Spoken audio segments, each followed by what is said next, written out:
So, hi guys, this is my first time na vlog. So, yan, nagliligpit ako ng higaan first and then kumuha ko ng walis at yan, inawawalisan ko yung sahig namin kasi maraming kanat at saka guys, yan, nililipit ko yung camera ko para makita nyo lahat. And then guys, so ayan, nililinisan ko yung sahig namin, nagwawalis. So, sorry guys because hindi kami rich, so mahirap lang kami, it's okay lang.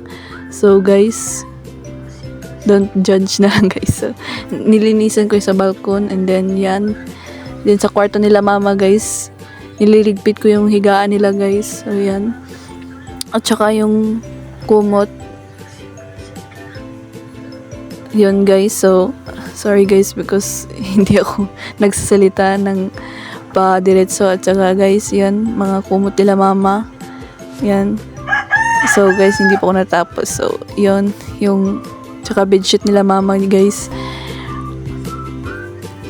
Yun guys. So and then magluluto din ako guys. Yan, kumuha ko ng kaldero tsaka nilalagyan ko yung kinuha kong kamunggay guys. So yan guys, nilalagyan ko ng asin para masarap guys. And then kumuha ko ng magic sarap para masarap din guys. So yan guys, marunong din ako magluto guys. Yan guys. So, may sabaw siya. And then yan, ni-adjust ko yung kayo. So guys, ayan na, pinapakita ko sa inyo yung aking nilulutong may sabaw. Yan, isda na may sabaw na pinirito guys. So yan, lalagyan ko.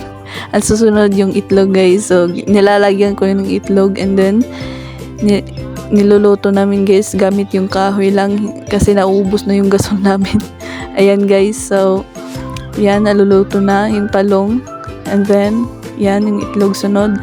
And then, nilininis ko muna guys bago kumain guys. Yan. And then, yan, may pansit canton, may itlog na guys. So, susunod pagkatapos kumain, hugas ako ng plato guys. And then, hanggang sa matapos yan guys. Hindi ko na tinaas guys. So, thank you so much.